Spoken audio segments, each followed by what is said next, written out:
ప్రజలందరూ కూడా జగనన్నకి అండగా ఉండాలని, మరి జగనన్నకి మనం ఎప్పుడు తోడుగా ఉండాలని మీ అందరికీ తెలియజేస్తూ సెలవు తీసుకుంటున్నా. జై జగన్, జై జగన్, జై జగన్. ధన్యవాదాలు మేడం. మనమంతా ఎప్పుడెప్పుడా అని ఎదురు చూస్తున్నటువంటి ఆ క్షణం ఆసన్నమైంది. ధరిత్రి చూడని చరిత్ర ఎరుగని ప్రజా సంక్షేమానికి శ్రీకారం చుట్టి నవరత్నాలతో నవ్యాంధ్రకు మాలగా అందించిన మన ముఖ్యమంత్రి వర్యుల వైఎస్ జగన్మోహన్ రెడ్డి గారి సందేశం.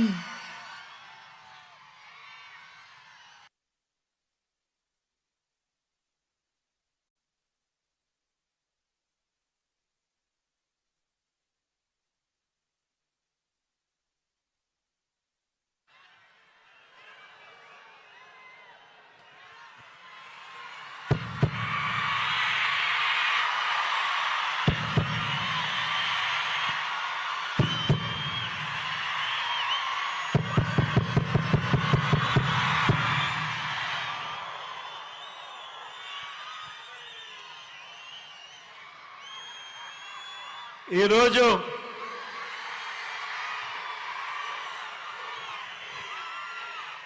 మన విజయవాడను చూస్తా ఉంటే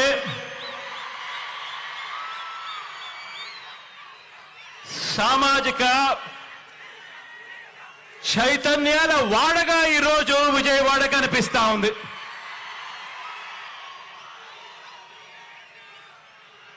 భారతరత్న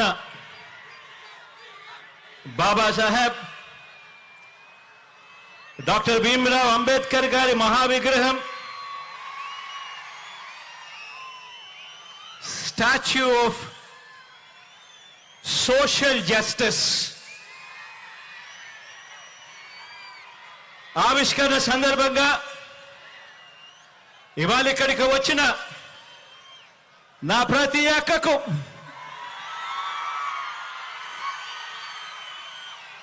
నా ప్రతి చెల్లెమ్మకు,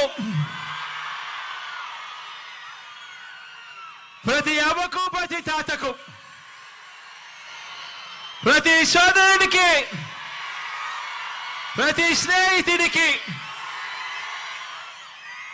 మొత్తం దళిత జాతికి, బహుజనులకు,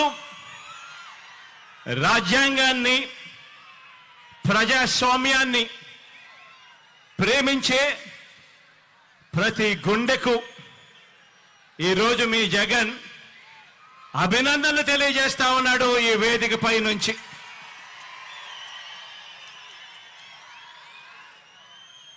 ఈ మహావిగ్రహం, ఇది స్టాచ్యూ ఆఫ్ సోషల్ జస్టిస్ అంటే సామాజిక న్యాయ మహాశిల్పం. ఎప్పుడైనా కూడా ఇటువంటి విగ్రహాన్ని చూసినప్పుడు మామూలుగా అమెరికాలో statue of Liberty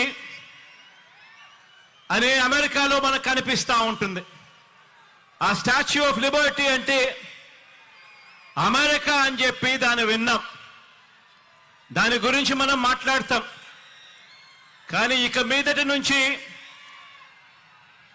statue of social justice అంటే ఇక నుంచి ఇండియాలో విజయవాడ అని చెప్పి ఇక మీదటి నుంచి మారుమోగుతుంది.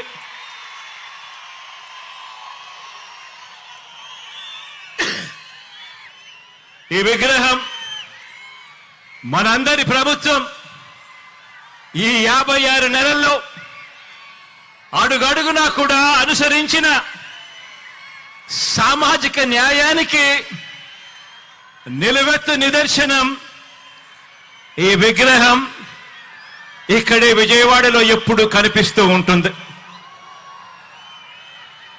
ఆశ్చర్యం ఏమిటో తెలుసా? అంబేద్కర్ గారు జన్మించి 133 సంవత్సరాల తరువాత కూడా,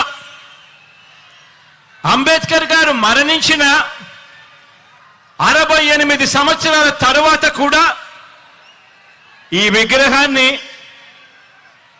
స్టాచ్యూ ఆఫ్ సోషల్ జస్టిస్ కింద, సామాజిక న్యాయ మహాశిల్పం కింద ఈ రోజుకి కూడా ఏర్పాటు చేసుకుంటా ఉన్నాం. ఆలోచన చేయమని అడుగుతా ఉన్నా.